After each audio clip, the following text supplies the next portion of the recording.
la radio HDFM, la voix des communautés au cœur de l'action humanitaire, la voix des humanitaires au service des communautés. C'est votre journal en français. Bonjour à toutes et à tous et bienvenue dans cette nouvelle édition de votre journal d'information sur la radio Humanité et Développement HDFM. Au sommaire, cérémonie de clôture du mois de la solidarité. Lancement du projet de développement durable et de citoyenneté par le consortium FAV. Et à présent, place au développement de ces titres. La radio HDFM. Bamako, cérémonie de clôture du mois de la solidarité. Les activités de la 30e édition du mois de la solidarité et de la lutte contre l'exclusion sociale ont pris fin ce vendredi 31 octobre à Bamako. La cérémonie de clôture a été marquée par une importante donation de vivres et de non-vivres, d'une valeur de près de 375 millions de francs CFA. Plusieurs membres du gouvernement étaient présents. Durant tout un mois, des actions de solidarité se sont multipliées à travers le pays en faveur de personnes âgées, des personnes en situation de handicap, des personnes déplacées ainsi que des victimes d'inondations. Écoutons Madame la ministre de la Santé et du Développement social, le colonel-major Assaba Diallo Touré, le directeur des œuvres sociales de l'armée, le colonel-major Brehima Samake, ainsi que Seydou Sangaré, parrain du mois de la solidarité. Pendant cette 30e édition, de nombreuses actions ont marqué l'élan de solidarité des plus hautes autorités de notre pays.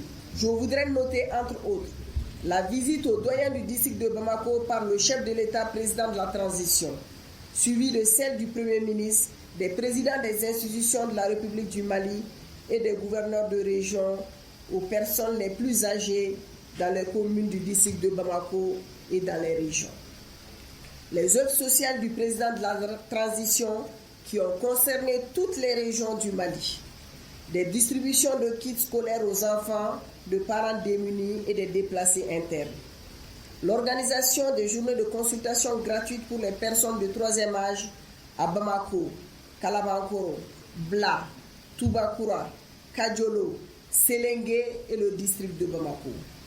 En médecine générale, ophtalmologie, urologie, cardiologie et diabète, et en faveur de populations vulnérables avec don de médicaments. Le parrainage des enfants issus de familles à revenus modestes. La réalisation de 6 forages à Bamako et à Kita. Des remises d'enveloppes pour les AGR aux personnes en situation de handicap, à d'autres personnes vulnérables en vue de favoriser leur plein épanouissement. Ces différentes donations ont une valeur totale d'environ 374 900 000 francs CFA. À cela s'ajoute la dotation de 6 ambulances aux structures sanitaires de Niafonké, Bankas, Koro, Sikasso, les communes 1 et 6 du district de Bamako et des équipements médicaux à 26 centres de santé. Au nom de l'ensemble des bénéficiaires, nous vous remercions.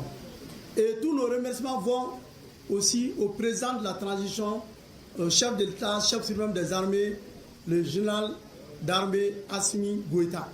Les activités menées cette année nous ont montré que le social est culturel au Mali. Nous sommes là aujourd'hui très contents et nous partons très contents. Nous osons croire que la 31e édition aura aussi un autre impact plus grand que ce que nous venons de réussir.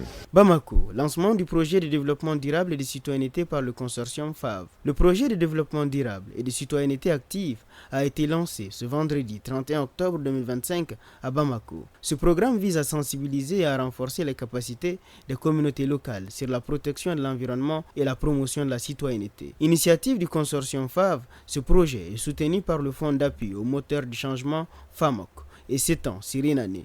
Écoutons la chef de projet, Mme Diallo Assetou Diarra, le chef d'équipe du FAMOC, M. Frédéric Kabouré et le ministre de la Jeunesse et des Sports, M. Abdul Kassim Famba. C'est un projet qui vise à outiller les communautés, notamment les couches les plus marginalisées, les jeunes et les femmes, afin qu'ils soient des acteurs, des moteurs de changement au sein de leur société.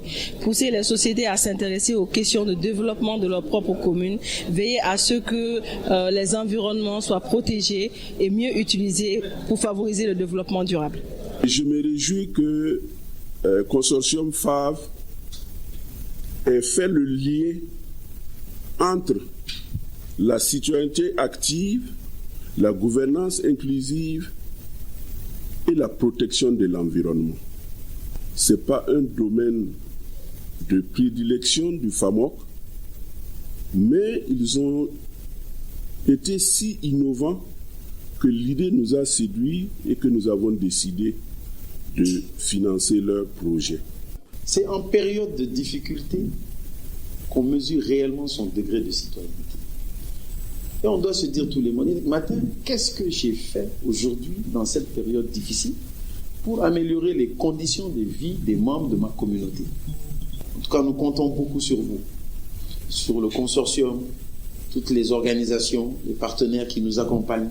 Vous, surtout vous, et je déclare officiellement le lancement du projet Dialogue des pairs sur le leadership, la citoyenneté et la cohésion sociale. Actualité en bref, Ségou appuie en élevage pour renforcer les moyens de subsistance.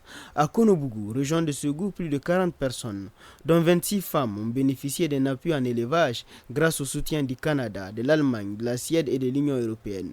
Chaque bénéficiaire a reçu 2 moutons, un sac d'aliments, un kit d'embouche, du matériel pour abri. Cette initiative vise à renforcer les moyens de subsistance, soutenir l'autonomisation économique des femmes et améliorer la sécurité alimentaire. Tombouctou et Taoudeni, mobilisation contre le cancer du sein. À Tombouctou et Taoudeni, plus de 300 femmes et filles ont participé à la campagne Octobre Rose, avec l'appui de l'UNICEF et de l'hôpital régional. Un mur d'engagement a été signé par des leaders pour soutenir la prévention du cancer du sein avec poursuite des dépistages gratuits et de la sensibilisation à la radio. Plus de 150 enquêteurs et enquêtrices de Mopti, Badjangara et Douanza participent à une formation sur le registre social unifié dans le cadre du projet PAFEM. Formation organisée par la Direction nationale de la protection sociale et de l'économie solidaire avec l'appui de l'UNICEF et de l'ONG APIDEF financé par la Banque mondiale. Mali, clôture du projet Chilids. Le projet Chilids a organisé son atelier de capitalisation et de clôture du 28 au 30 octobre 2025 au centre culturel Corée à Sébougou. Partenaires, leaders communautaires, services techniques et jeunes filles leaders ont échangé sur les acquis, défis et perspectives de pérennisation du leadership féminin au Mali. L'esprit Chilids demeure. Actualité internationale. Soudan. Violence après la chute d'El Fasher. Après la prise d'El Fasher par les forces de soutien rapide, l'ONU signale des exécutions sommaires, des viols collectifs, au moins 25 femmes, attaques contre des humanitaires, des déplacements forcés. L'OMS indique que moins de 50% des structures de santé fonctionnent encore. Doha. Sommet mondial pour le développement social. À Doha, les Nations Unies ont pris possession du Centre national de congrès du Qatar pour le 2e sommet mondial pour le développement social. Plus de 14 000 participants discuteront d'inclusion, équité, protection sociale et lutte contre les inégalités. Un moment fort. Des parachutistes ont déployé les drapeaux des 17 objectifs du développement durable. C'est tout pour cette édition du journal sur Radio Humanité et Développement HDFM. Merci de votre fidélité. Cette présentation vous a été proposée par Yehia Bouré avec à la mise en onde Salim Djouara. Retrouvez-nous demain pour une nouvelle édition. Excellente journée à toutes et à tous sur nos ondes. La radio HDFM.